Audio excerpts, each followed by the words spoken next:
Carl Towle, the legendary Minnesota journalism teacher, said, quote, "The greatest contributions I can make to my classes is to help them develop a social consciousness, which to me is a sensitive awareness of others, their needs, hopes, fears, and accomplishments, all of which may lead to mutual understanding and respect."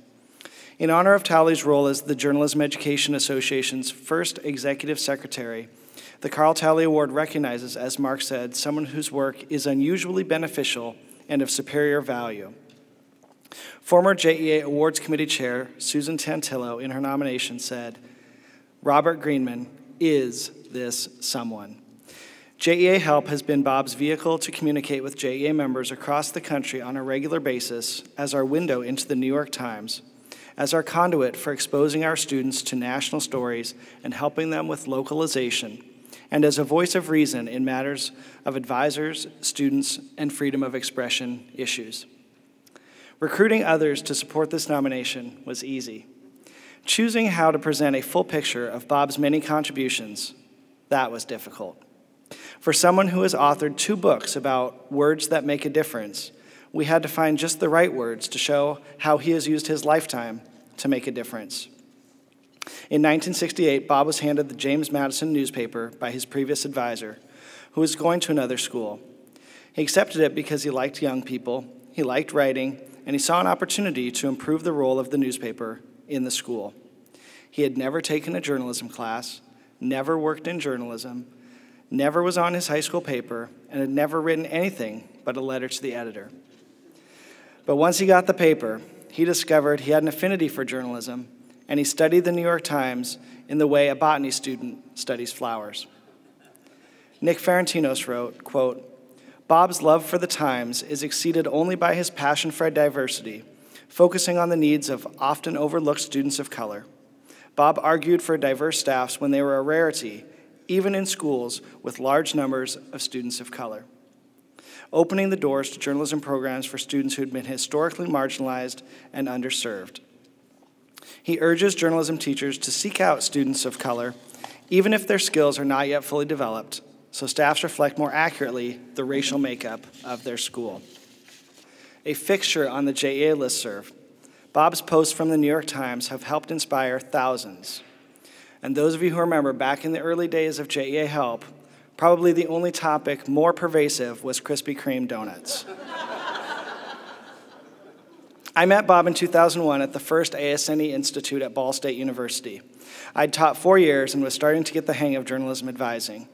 Bob's book, The Advisor's Companion, was required reading, and I devoured every word. I returned for 2 years to work alongside Bob and Steve O'Donohue and Terry Nelson, yet I was their student in a master class on how to teach and advise student publications. Like many of you, I've received from Bob a personal email with a suggestion or an insight, a congratulatory message, or a classroom resource. I've sought Bob's counsel, and I've cherished his stories.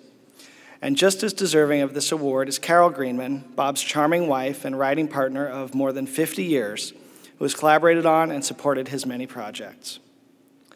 Over the years, I've realized that it is not just words that make a difference, but the feelings behind those words which lead to mutual understanding and respect. And Robert Greenman's words do make a difference. And more than that, his life has made a difference to so many. Inspirational, compassionate, indefatigable. Those are the words I have for Robert Greenman, plus 2 more. Thank you. There's Bob.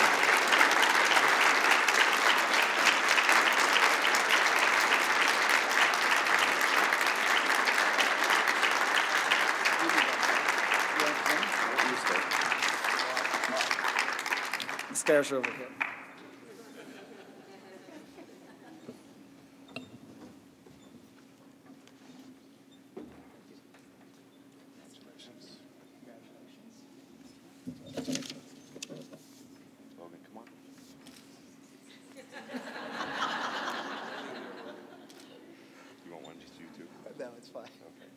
Pictures after.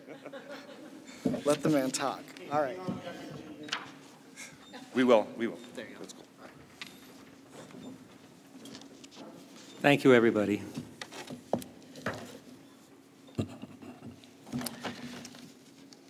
Thank you, Logan, for the part you played in my being here today. I've known Logan since he was a kid at Ball State, 2001, when I worked with him. As he told you, he was so impressive as one of the teacher students the first year that the director of the program asked him to stay on and be the assistant director. I want to say just something quickly in advance, but I'll wait on that one. I'll wait. I'll save it. My great thanks to my colleagues who nominated me for this award and wrote such nice, really nice things about me. I want to mention to every one of you and sing your praises one by one, but I was told that there's no time. I only have 15 minutes. So what do you talk about when you have 15 minutes? What do I talk about when I have 15 minutes? 14 minutes now. I'm feeling very good. Today, Obama is my president again. I've learned that Centrum Silver, which I've taken for years, will help prevent cancer. And I just learned that along with this award goes a lifetime JEA membership, a free membership. When I heard that, I ran for a pen and pencil. I sat down and I figured that if I lived until 80, I'd be saving over $200. And to 90, just figure it out yourself, 90, and that's why I'm continuing to take Centrum Silver. There are so many things to talk about. Really, 15 minutes, I'm sure everybody knows, 15 minutes is very, very difficult to negotiate and say what you want to say. So many thoughts, so many administrators I'd like to yell at, don't have the time. But I thought I would just talk about a few of the people I've met and the experiences I've had during these 45 years that I've been involved in school journalism. The JEA listserv has been a significant part of many of our lives. So I thought I'd mention that first with a posting that epitomizes the value of the listserv. It's by Wayne Brassler, the person on the listserv with the most wisdom, the most experience, and the clearest eye. Here's what Wayne wrote to Jennifer Leeper, a California advisor. Is she here? A California advisor who had had a very bad day. Jennifer, I've been at this 42 years in the same school, and I still don't know what I'm doing. Journalism is fluid, always changing, and just when you think you've handled everything at least once, you find that you've been taken unawares again. It's a miracle any of us manage to do anything, given the daily roller coaster we ride. Your students are lucky to have such a sharp, caring, thoughtful advisor. That's typical of a Wayne Brassler email posting. Many other wise and eloquent things are said on the listserv, often by modest and self-effacing advisors who end their posting by saying, just my 2 cents. How many of you remember people saying that all the time? Just my 2 cents. Well, if you're one of those people, don't diminish the value of what you say. Can you imagine Abraham Lincoln on the listserv saying, and the government for the people, by the people, of the people, shall not perish from the earth? Just my 2 cents.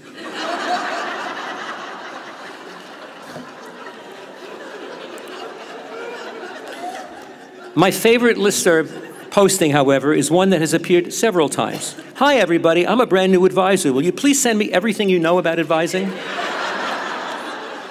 I also need 2 quizzes for Tale of Two Cities. Can you get that to me? And people actually answer them. Susan Bardwell wrote on the listserv about a year ago. Is Susan here? I didn't know if she was going to be here. Susan Bardwell wrote on the listserv about a year ago, it behooves us as teachers to remember that ultimately our end product is not a yearbook or a newspaper, it's our students. I am married to a professional journalist. His product is the newspaper and he has employees. We, on the other hand, help teenagers find not only their interests, passions, and development of skills, we help them find themselves. End quote. You see, the newspaper, the yearbook, the magazine are really secondary to your students, but they don't realize it at the time. For all the lessons they will learn being on the yearbook, the magazine, and the newspaper, the most important and the lasting lesson is you. A few years ago, I was on the phone with one of my former editors from 1971, who gave me the most surprising compliment I've ever received. During our conversation, Warren described a conversation he had with his law partner who had said, Bob Greenman lives in Manhattan now? I said to Warren, how does he know me?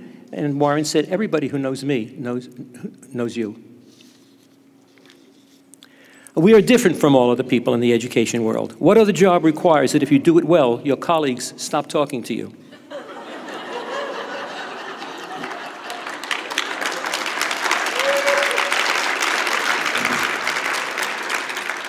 The principal threatens to remove you from your position and give you 5 ESL classes.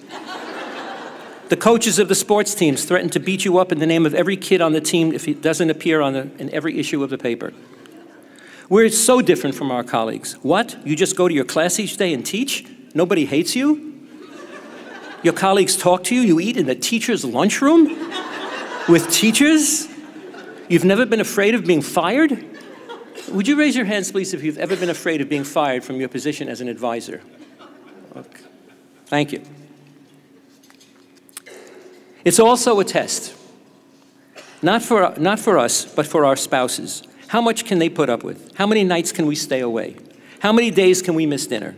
How many Saturday mornings can we walk into the kitchen at breakfast time and have our spouses say, "Children, this is your father, remember?"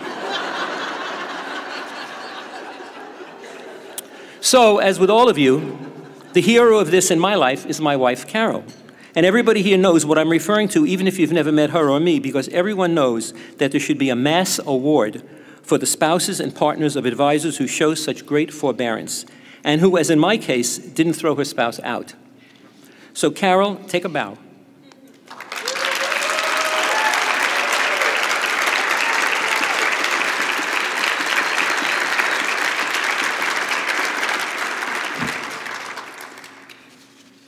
Without Carol, I would not be here.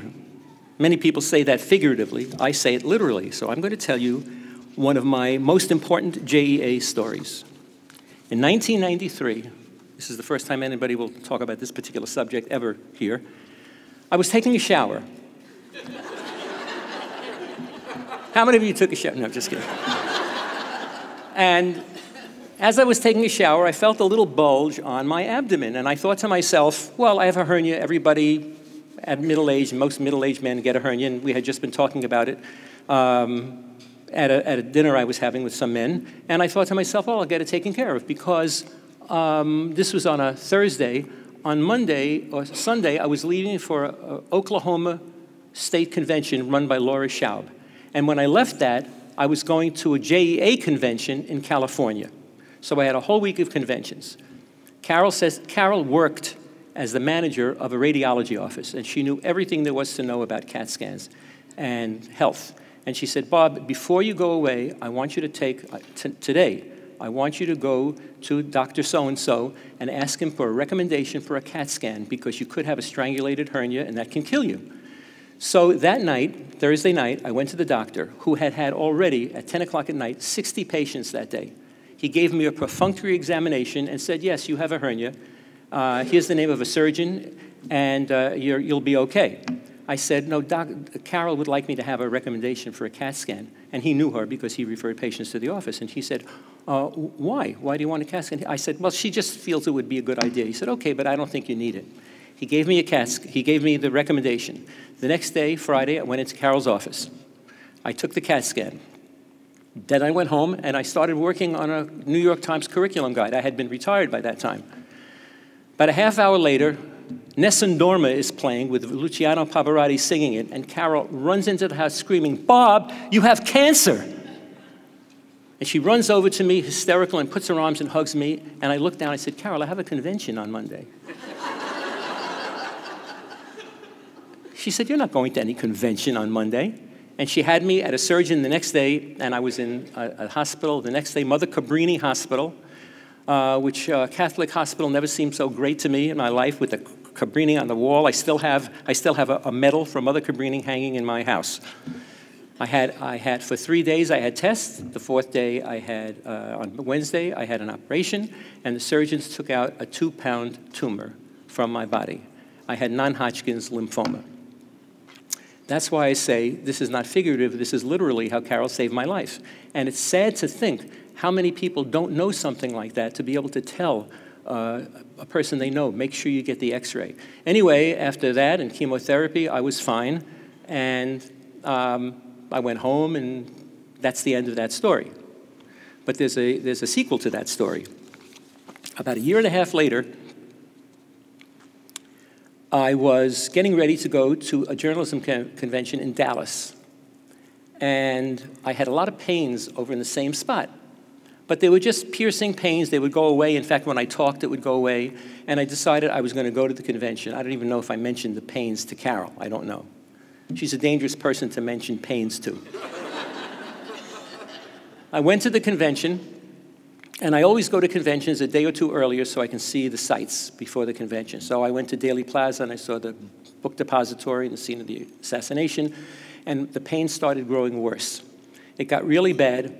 I went home that evening, and I just laid in bed and was sick. And then I got up, I called my doctor, and he said, take such and such a medicine. Didn't work, and I went to a clinic in a section of Dallas called Loveland or Lover's Lane, something like that.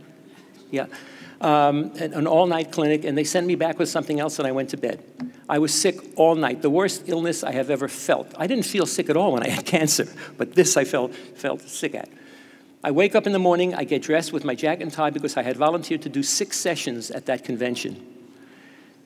And I go into a double session that I'm doing, double, which will have a break, and then you go into the second half of it after a 15-minute break.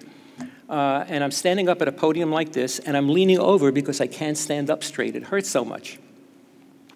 And as I finish it, Molly Altizer, how many of you know Molly Altizer? Molly Altizer is one of the most wonderful people anyone here who has met.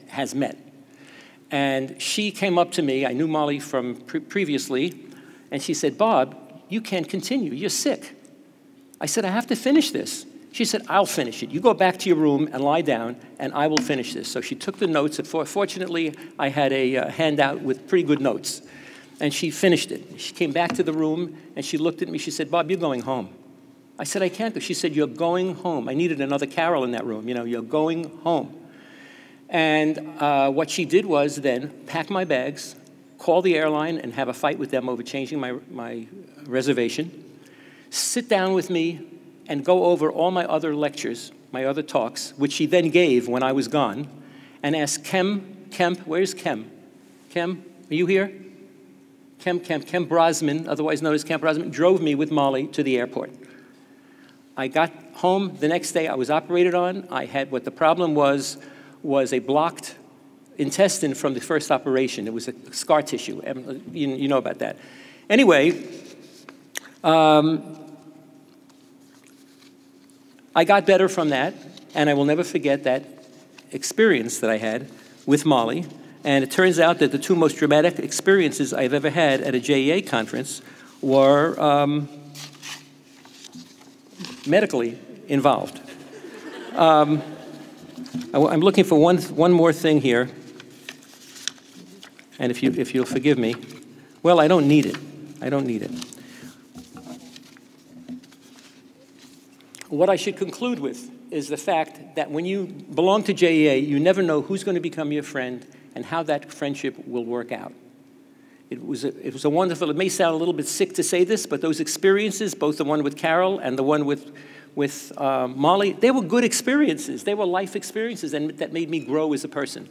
But I must say, as I finish, that the Carl Towley Award does have its limits. A day after I received it, I was sitting reading a newspaper, whose name I don't have to mention to you. And Carol said, Bob, would you take out the garbage? I said, Carol, I'm a winner of the Carl Towley Award. And she said, take out the garbage. Thank you. Thank you.